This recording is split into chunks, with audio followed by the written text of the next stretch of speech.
ازمن صاحب نن ستا د دوو ناولونو مخکتنه وه، که د دغو دوو ناولونو په اړه لنډ معلومات راکړې او سره که دا ووایې ستا د نورو اثارو سره سره داستاني اثار ستا څو دي، ناولونه او که د لنډو کیسو ټولګې دي؟ بسم الله الرحمن الرحیم. میاخیل صاحب ما شروع په شاعرۍ کړې، منظوم موزون شعر مې ویل، یعنې نظمونه وو.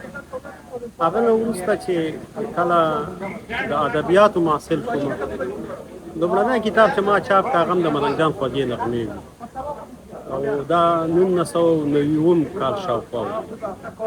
هغه وروسته مې دا د ولسي شاعرانو شعرونو په راټولولو شروع کړه. دا یو عظیم فرهنګ و چې خور ورو د خلکو په سینو کې و، د زمانې په تېرېدو سره خاورو ته سپارل کېده.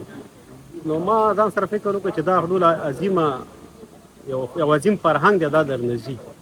هغه مې راټول کړه، کور په کور، وجره په وجره، دیره په دیره پسې وګرځېدم. وسایل نه وو هغه وخت کې. د یو کس د حافظې نه چې به ما شعر لیکه، تاسې باور وکړئ چې په میاشت کې به داسې وخت راغی چې ما به دغه کوم یو شعر په لیکلو باندې وخت تېراوه. یو سړي به یو بیت راته نه ویل، یو سړي بیا به بل بیت، یو موده وروسته به بیا راته ویل، بیا به هغه شعر یې بشپړ کړو یا به هماسې نیمګړی پاتې. دا ډېر لوی کړاوونه وو. هغه زمانه کې د ډیجیټلي شیان نه وو، وسایل نه وو، سفرونه هم ډېر په سختۍ کېدل. دا سفرونه مې کول، هغه خو زما د څېړنو کار و.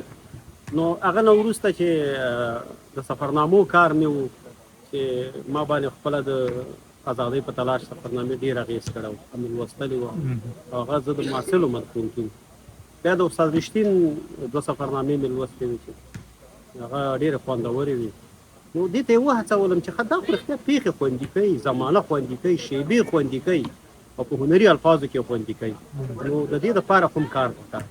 نو بیا مې دا شروع کړه، دا برخه. هر چېرته په تلم خلکو به ویلې دا چوته چې کښېني مو شی ولیکي او چې دغه صحیح ده، دا به خلک وایي، خو دا خو یو فرهنګ و زموږ. ته اوس د پخواني فرهنګ څه شی لري، په الفاظو کې به دغه شیان ته پیدا کېږي. په هر صورت د خلکو خبره وه. فولکلور، کلتور د دې راټولول، دا موږ ته خوندي کول، خلکو ته یې رسول، دا به څوک کوي؟ او ژبه چې ده په دغه باندې ژوندی ده، چې د خپلو تېرو نسلونو تجربې د نویو نسلونو ته ورسوي، او دا د نثر ژبه غواړي. هغه نه وروسته مې مثلا بیا په ناولونو باندې شروع وکړله. ما یو ناول ولیکه د چیني په نوم باندې، چې هغه زموږ د کلي سپی و او سپي باندې مې ناول لیکلی، چې سپي څومره ونډه اخیستې ده د افغانستان په استقلال کې. دا وه. ځینې شیان ما خپله لیدلي، ځینې تصویرونه زه خپله ګرځېدلی یم. دا دلته مې رانه هېره شوه. زه د مرواري لالا په لیکلو پسې په کور کې نه یم ناست. زه ډېر ګرځېدلی، تر پنجشیر تللی یم، تر پکتیا تللی یم، د لغمان ګوټ ګوټ مې لیدلی دی. همدارنګه ما نورې کیسې مې رسوي، دې کې نوي اتلان مثلا ما پیدا کړي دي چې هغه د تاریخ پاڼو نه دي راخیستي، خو په روایاتو کې شته. هغه مثلا قمرجانه وه چې درنه خبره هېره شوه، چې هغه د استقلال یوه بله ښځه وه. هغه د میوند د فاتح مور وه، او هغه د ایوب خان مور وه، د امیر شیر علي خان میرمن وه، او دا د لالپورې د خانان نه وه. اصل خبرې بیا دلته راځم چې دا شیان ټول ثبت کړه. په شمشاد تلویزیون کې مې دا ادبي ګزارشونه لیکل، فیچري لیکنې مې کولې. نو دې نه ما ته فکر پیدا شو چې دې ژبه کې ډېره خوږلني ده، او دا ناول لیکنه چې ده دا ولا یوه اړتیا ده.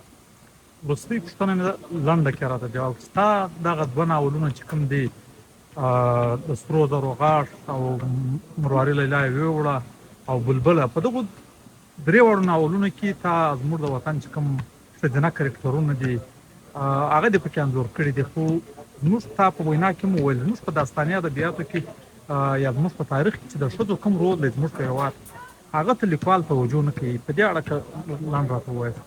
بالکل. یو څوک، یو ځوان، یو نسل د یو چا نه زېږېدلی دی، تر شا یې د یو چا لاس دی. که دې ډیوې ته ګورو، د ډیوې تر شا رڼاګانې دي، هغه رڼاګانې چا بلې کړي دي، هغه ګوتې څوک دي؟ دغه زه چې ستر شوی یم، دا تاسې چې یاستئ، دغه تاریخي قهرمانان چې تاسې ګورئ، دا د میندو زامن دي. که زرغونه انا نه وی، نازو انا نه وی، زمونږ دا د 2 تاریخ قهرمانان به وی، د هغوی لارښوونې نه وی، هغه داسې وړې ساده ښځې نه وي، نو د تاریخ په جوړولو کې په تاریخ سازۍ کې په پاچا سازۍ کې د ښځو نقش ډېر لوی دی مګر متاسفانه چې بیا زموږ داستاني ادبیات ته ډېر کم داستاني ادبیات څه چې په ټوله کې ادبیاتو نه د دوی برخه ډېره خواره ده او زه وایم چې ښځو ته باید ډېر پام وشي ټپه د ښځې ده غاړه د ښځې ده ببولاله د ښځې ده ته ماته اوس ووایه چې څومره سوچه ادب درته ښځې پنځولی دی خو ته یې یادوې زه یادوم خو نه که نه ژبه چې خوږه ده په ښځه ده د ژبې خوږلني په ښځه کې ده نو راځئ چې دغه اړخ ته کار وکړو په دې باندې داستانونه ولیکو ناولونه ولیکو چې خلکو ته وښیو چې موږ د یو عظیم فرهنګ خاوندان یو ښځه زموږ په ژوند کې ډېر لوی لوري لوبولی دی او ښځې ته په ډېر درنښت کتل شوي